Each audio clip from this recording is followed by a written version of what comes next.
ఎన్నికల ముందల ముఖ్యమంత్రి గారు ఏం చెప్పారు? నాకు కులం తెలీదు, మతం తెలీదు, పార్టీలు తెలియదు అన్నాడు. ఇప్పుడు ఏకంగా కులం, మతం, ప్రాంతం, పార్టీలు వాడి మన మధ్యలో చిచ్చు పెట్టడానికి ప్రయత్నిస్తున్నాడు. బీసీ సోదరులకి రావాల్సిన 27 సంక్షేమ కార్యక్రమాలు ఈ ప్రభుత్వం రద్దు చేసింది. స్థానిక సంస్థ ఎన్నికల్లో వాళ్ళకి రావాల్సిన 10% రిజర్వేషన్ కట్ చేసిన వ్యక్తి ఈ జగన్.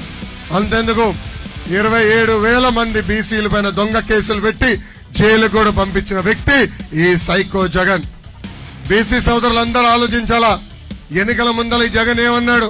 బీసీ సోదరులు బ్యాక్వర్డ్ క్లాస్ కాదు, బ్యాక్ బోన్ క్లాస్ అన్నాడు.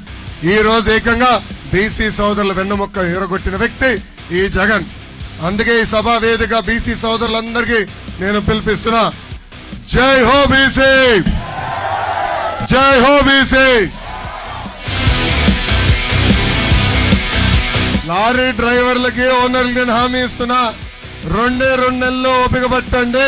భారతదేశంలోనే అతి తక్కువ పన్ను ఉండే విధంగా చేసే బాధ్యత మన ప్రభుత్వం తీసుకుంటుంది.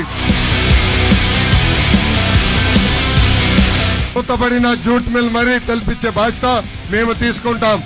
ఉత్తరాంధ్రకి చెప్తున్నా, ఉత్తరాంధ్రకి ఎట్లయితే అనంతపూర్కి కియా ఫ్యాక్టరీ తీసుకొచ్చి ఆ ప్రాంత రూపురేఖలు మార్చామో అదే విధంగా ఉత్తరాంధ్రకి పెద్ద ఎత్తున పరిశ్రమలు తీసుకొస్తాం, సెజ్ ఏర్పాటు చేస్తాం. స్థానికులకే ఉద్యోగాలు కల్పించే బాధ్యత నేను వ్యక్తిగతంగా తీసుకుంటాను.